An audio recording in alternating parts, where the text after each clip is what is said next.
Magandang araw sa inyong lahat. Ako si Teacher Matt. Last time, tinuruan ko na kayo kung paano madaling mag-simplify o evaluate ng expression. Mag-factorize ng binomial, madaling mahanap ang roots ng quadratic at cubic equation gamit ang inyong mga scientific calculator. Ngayong araw, ang sunod ko na ituturo ay ang mode 5, 1, and 2 function kung saan ginagamit in solving system of linear equations. Kapag binigyan kayo ng tanong sa board exam kung saan you are going to solve the system of 2x plus 5y equals 19, x minus 2y equals negative 4, ito ba ay letter A, B, C, or D? Ang unang gagawin nyo dyan ay kunin ang mga numerical coefficient at constant ng bawat linear equation. For equation number 1, kunin natin ang 2, 5, and 19. For equation number 2 naman, kunin natin ang 1, negative 2, and negative 4. Pagkatapos, ilalagay natin yan sa ating mga scientific calculator. Pindutin ang on button ng inyong mga scientific calculator, mode 5 at 1. Tandaan, sa pagsusolve ng system of linear equation, ang pagpipilian lang natin sa mode 5 ay 1 and 2. 1 ang pipindutin if you are going to solve system of linear equations in 2 variables. 2 naman ang pipindutin if you are going to solve system of linear equations in 3 variables. Since ang kailangan nating isolve na system of linear equations ay in 2 variables, kaya pinindot natin ang number 1. Sunod, ilalagay na natin ang mga nakuha natin na mga numerical coefficient at constant. For equation number 1, dito natin ilalagay yung mga nakuha nating numerical coefficient at constant dyan sa taas. Kaya pindutin mo ang 2 equal sign button, 5 equal sign button, 1 and 9 for 19 equal sign button.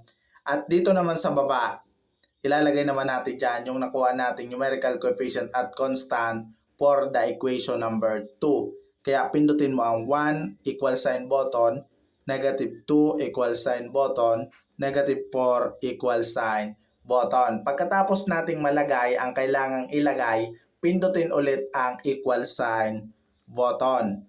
Lalabas na dyan ang value ng x which is 2. Pindutin ulit ang equal sign button.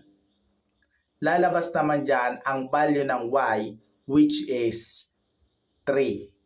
Therefore, ang value ng ating x and y ay 2 and 3. Yan ang ating solution set that will satisfy the system of linear equations. Hanapin na yan sa given choices kung saan ito matatagpuan. At yun ay makikita sa letter B.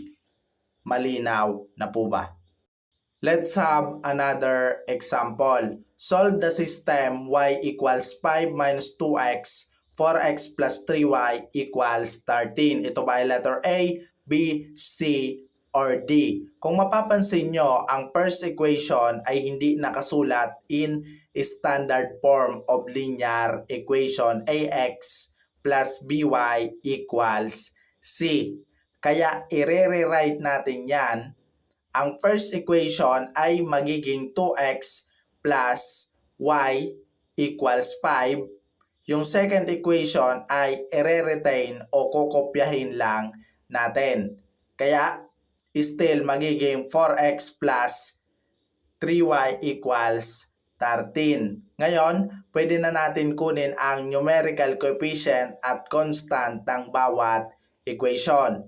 For equation number 1, kunin natin ang 2, 1, and 5. For equation number 2, kunin naman natin ang 4, 3, and 13. Sunod, ilalagay na natin yan sa ating mga scientific calculator. Pindutin ang mode 5 and 1. Then, ilalagay na natin yung mga numerical coefficient at constant na nakuha natin sa bawat equation. For equation number 1, dito ilalagay natin yung 2, 1, and 5. Pindutin mo ang 2 equal sign button, 1 equal sign button, 5 equal sign button. Then for equation number 2, ilalagay naman natin dito yung nakuha nating numerical coefficient at constant. Pindutin mo ang 4 equal sign button, 3 equal sign button, 1 and 3 for 13 equal sign button. Pagkatapos, pindutin ulit ang equal sign button. Lalabas na dyan ang value ng x which is 1. Pindutin ulit ang equal sign button. Lalabas dyan ang value naman ng y which is 3. Yan ang ating solution set that will satisfy the system of linear equation. Hanapin nyo na yan sa given choices kung saan matatagpuan. At yun ay makikita sa letter C. Malinaw na po ba? Let's solve another system of linear equations. 2x plus y plus z equals 7. 2x minus y plus 2z equals 6. X minus 2y plus z equals 0. Ito ba ay letter A, B, C, or D? Ang unang gagawin nyo dyan ay kunin ang mga numerical coefficient at constant ng bawat linear equation. For equation number 1, kunin natin ang 2, 1, 1, and 7. For equation number 2, kunin naman natin ang 2, negative 1, 2, and 6. For equation number 3, kunin naman natin ang 1, negative 2, 1, and 0. Pagkatapos, ilalagay natin yan sa ating mga scientific calculator. Pindutin mo ang mode 5 at this time, 2 naman ang pipindutin natin dahil you are going to solve system of linear equations in 3 variables.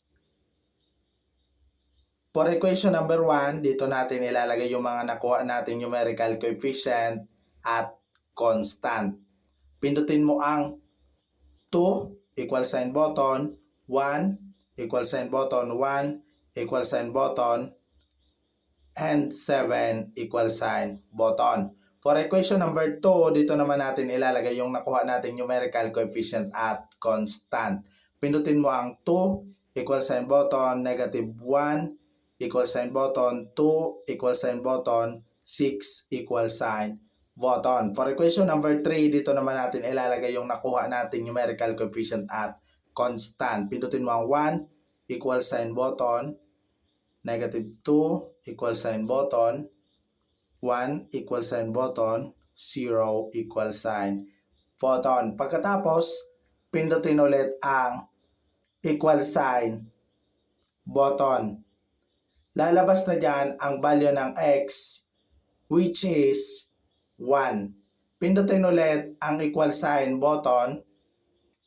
Lalabas naman dyan ang value ng y which is 2. Pindutin ulit ang equal sign button.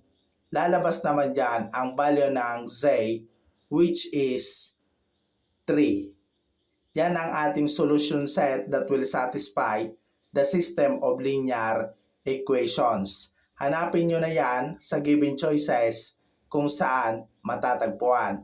At yun ay makikita sa letter B.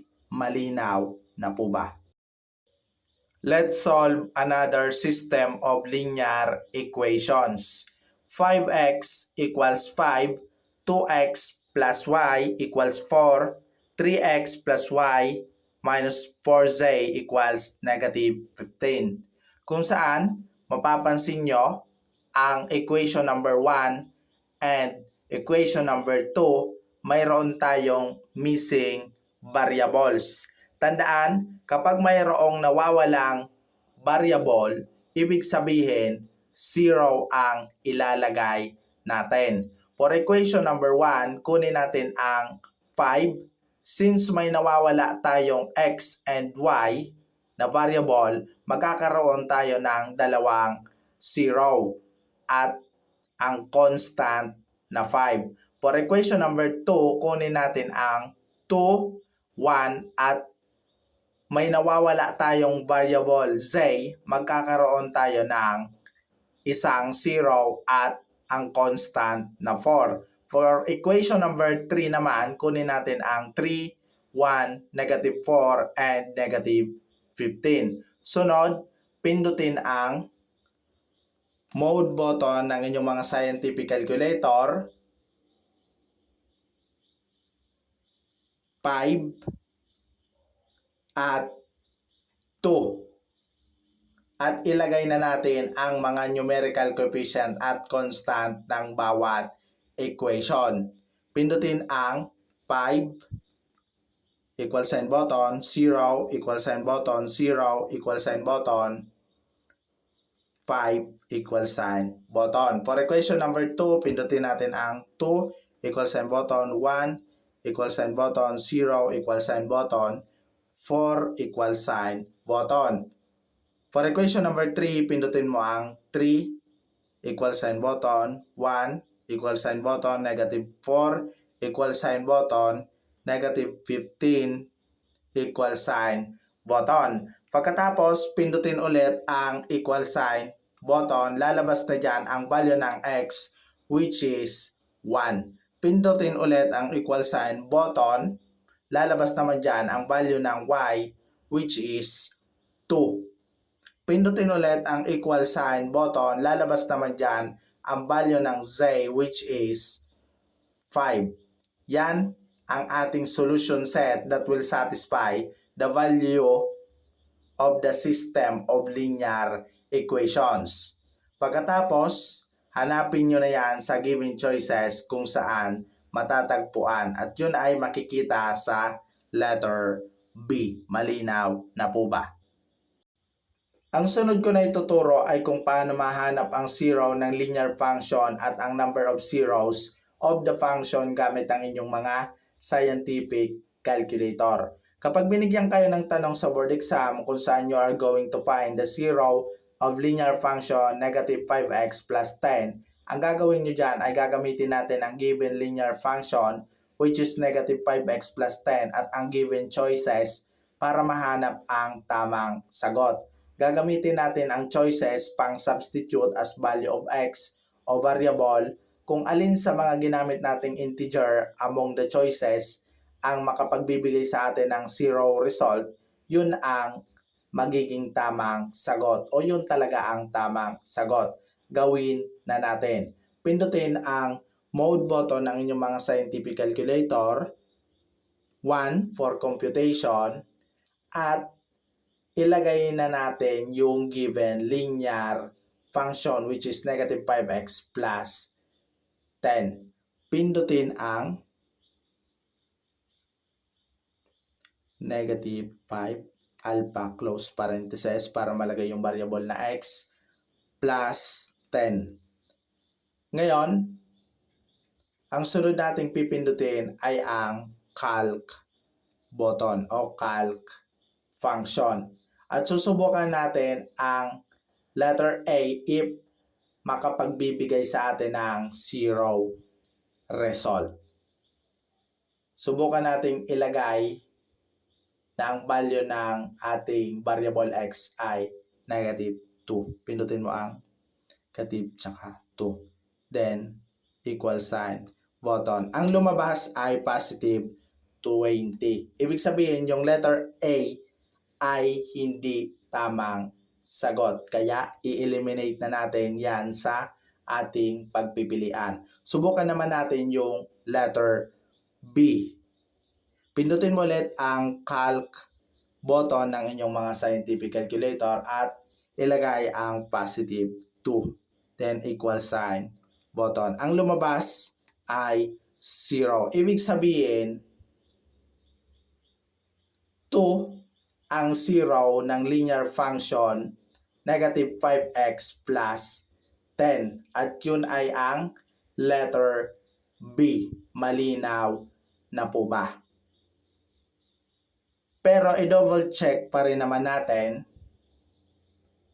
para masiguro na yung letter C at letter D ay hindi talaga ang tamang sagot. Pindutin mo ulit ang calc button o calc function ng inyong mga scientific calculator at pindutin ang 0 at equal sign button. Ang lumabas ay positive 10. Ibig sabihin yung letter C ay hindi talaga tamang sagot. Subukan naman natin yung letter D. Pindutin mo ulit ang calc function ng inyong mga scientific calculator at pindutin ang 5. Then equal sign button. Ang lumabas ay negative 15. Ibig sabihin yung letter D ay hindi talaga tamang sagot.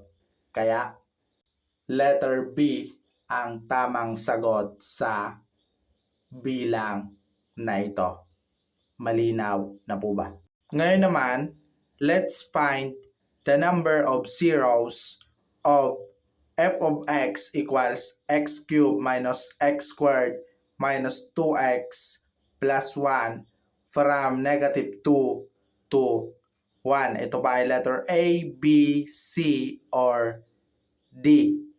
Ang gagawin naman natin dito ay gagamitin natin ang given sa tanong. Kunin natin ang function f of x equals x cubed minus x squared minus 2x plus 1. Then, ililista natin ang mga integer from negative 2 to 1. Kung saan gagamitin natin yan pang substitute sa variable.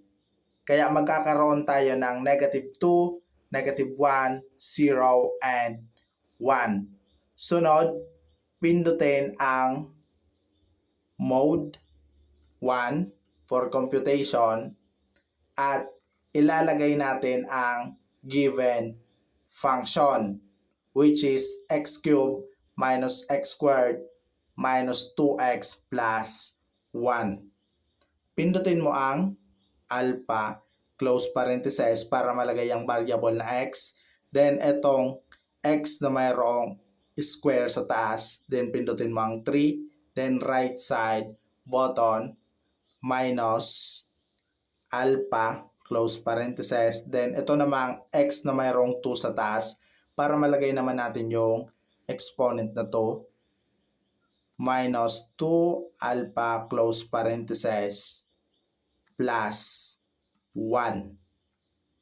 Then yung mga nailista natin na integers from negative 2 to 1 ay gagamitin natin pang substitute as value ng ating variable x. Pindutin mo ang calc button ng inyong mga scientific calculator at ilagay natin yung negative 2. Then, pindutin mo ang equal sign button. Ang lumabas na result ay negative 7. Ito yung isa sa mga kailangan natin para mahanap ang number of zeros ng given function. Kaya ito ay kukopyahin o kukunin natin. Take note, negative 7 ang unang nakuha natin. Then, gagamitin naman natin yung negative 1 as value ng ating variable x. Kaya pindutin mo ulit ang calc function ng inyong mga scientific calculator. Negative 1 naman ang value ng ating variable x. Then, pindutin mo ang equal sign button. Ang lumabas ay positive 1. Kukunin naman natin ulit itong result na lumabas na positive 1 dahil gagamitin natin yan mamaya para mahanap ang number of zeros ng given function. Ang lumabas ay positive 1. Ngayon, pindutin mo ulit ang calc function at ilalagay naman nating value ng ating variable ay 0. Kaya pindutin mo ang 0 at equal sign button. Ang lumabas naman ay positive 1 ulit. Kunin mo lang itong positive 1. Meron na tayong negative 7, 1, and positive 1. Ngayon, gamitin naman natin yung panghuling ipang-substitute natin sa ating variable x, which is positive 1. Kaya pindutin mo ulit ang calc function ng inyong mga scientific calculator at pindutin ang 1. At ang lumabas ay negative 1. Ngayon, natapos na natin yung kailangan nating gawin para mahanap ang number of zeros ng given function. Yung mga result na nakuha natin, gagamitin natin yon para mahanap natin yung number of zeros ng given function x cubed minus x squared minus 2x plus 1 sa pamamagitan ng titingnan lang natin yung sign ng bawat result na nakuha natin. Titingnan natin kung ilang beses nagbago yung sign. Kung ilang beses nagbago yung sign, yun rin ang number of zeros ng given function. Ang unang nakuha natin na result ay negative 7. Take note, negative. Ang sunod ay positive 1. Nagkaroon tayo ng changes in sign. Yung dating negative ay naging positive. Negative 7 naging positive 1. Ibig sabihin, mayroon na tayong isang 0. Then sunod, yung positive 1 ay naging positive 1. Ibig sabihin, walang changes in sign. Kaya wala tayong another 0. Sunod, yung positive 1 ay naging negative 1. Ibig sabihin, may isa ulit na 0. Kaya, ang number of zeros sa function na ito ay 2. At yun ay matatagpuan sa letter D. Malinaw na po ba? Let's have another example. Find the number of zeros of f of x equals x cubed minus 3x plus 1 between negative 2 and positive 2. Ito ba ay letter A, B, C, or D? Ang gagawin naman natin dito ay gagamitin natin muli ang given sa tanong. Kunin natin ang function f of x equals x cubed minus 3x plus 1.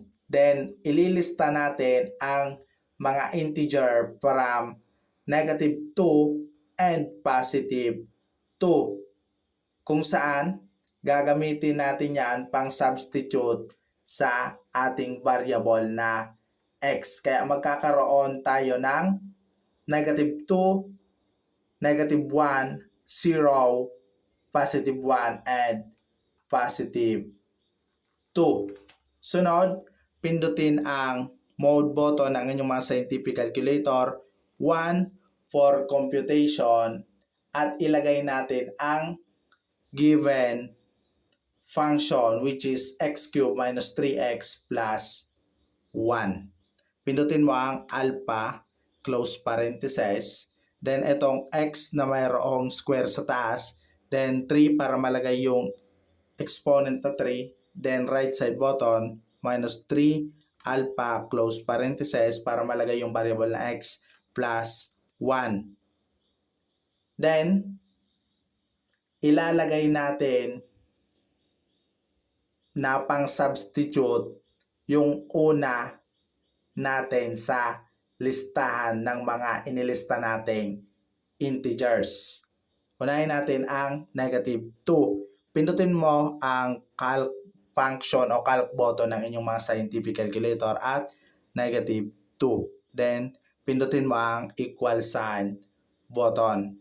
Ang nakuha nating result ay negative 1. Ilista itong negative 1 na nakuha natin dahil gagamitin natin yan mamaya para mahanap ang number of zeros of the given function. Negative 1 ang unang nakuha nating result. Sunod, pindutin mo ulit ang calc function o calc button at ilagay naman nating value ng ating x ay negative 1. Then equal sign button. Ang lumabas ay positive 3. Ilista muli itong nakuha nating positive 3. Sunod, pindutin mo ulit ang calc function ng inyong mga scientific calculator at ilagay naman nating value ng x ay 0. Then equal sign button. Ang lumabas ay positive 1. Kunin mo ulit itong nakuha mong positive 1. Sunod, pindutin mo ulit ang calc button ng inyong mga scientific calculator at ilagay naman nating value ng x ay positive 1 at equal sign button. Ang lumabas ay negative 1. Kunin mo ulit itong nakuha mong negative 1. Then, last na gagamitin nating value ng ating x ay, pindutin mo yung calc button o calc function ng inyong mga scientific calculator ay positive 2. Pindutin mo ang 2. Then equal sign button. Ang lumabas ay positive 3. Kunin mo ulit o kopyahin mo ulit itong nakuha nating positive 3. Ngayon, titingnan natin yung mga sign sa mga nakuha nating result. Kung ilang beses nagkaroon ng changes in sign. Kung ilang beses nagkaroon ng pagbabago sa sign, yun rin ang bilang ng zeros netong given function. Una, nagkaroon tayo ng negative 1. Meron tayong negative. Pangalawa, naging positive 3. Negative, naging positive, ibig sabihin, mayroon na tayong isang zero dahil nagkaroon ng changes in sign. Then sunod, sa positive 3 ay naging positive 1. Ibig sabihin, walang naging changes sa sign, kaya walang 0. Sunod, positive 1, naging negative 1. Nagkaroon tayo ng changes in sign. From positive, naging negative.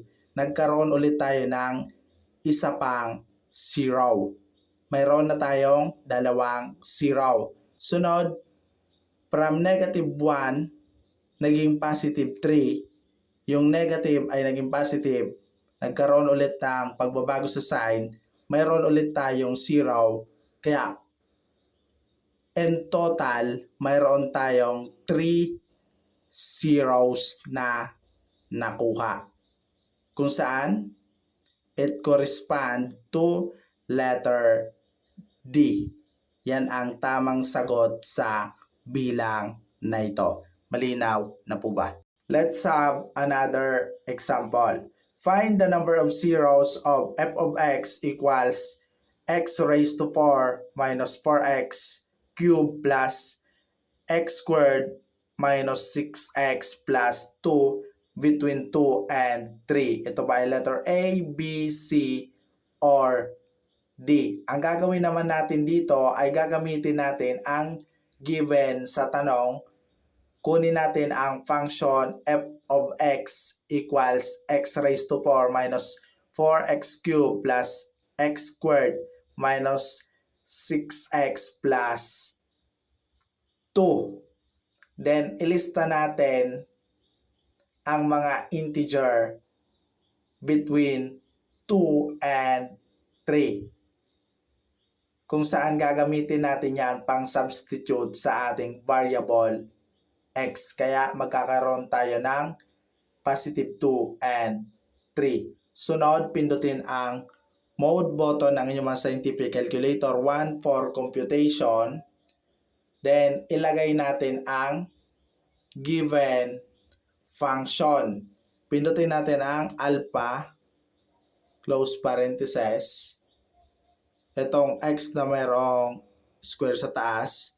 Then, pindutin mo 4 para malagay yung exponent na 4. Minus 4 alpha, close parenthesis. Then, pindutin mo ito ulit. X na mayroong square sa taas, 3. Para malagay yung exponent na 3. Plus alpha, close parenthesis, then itong x na mayroong 2 sa taas para malagay yung exponent na 2 minus 6 alpha, close parenthesis, plus 2. Then, pagkatapos nyan, isa-substitute na natin yung ating pang-substitute na integer. Unahin natin yung number 2. Pindutin mo ang calc function, then ilagay mo yung positive 2 by pressing number 2 button, then equal sign button. Ang lumabas ay negative 22. Yan ang unang result na nakuha natin. Negative 22. Sunod, ilalagay naman natin yung positive 3. Pindutin mo ulit ang calc button o calc function ng inyong mga scientific calculator at pindutin mo ang 3. Then equal sign button. Ang lumabas ay negative 34. Yan. Yung unang nakuha natin ay negative 22 at ang pangalawang nakuha naman natin ay negative 34. Ngayon, aalamin na natin kung ilan ang zero sa given function na ito by looking at the sign ng integer. Kung mayroon bang nangyaring pagbabago. Ang unang nakuha natin ay negative 22. At ang pangalawang nakuha natin ay negative 34. Mayroon bang changes sa sign na nangyari? Diba? Wala. Ibig sabihin, sa given function na ito, ang number of zeros ay 0.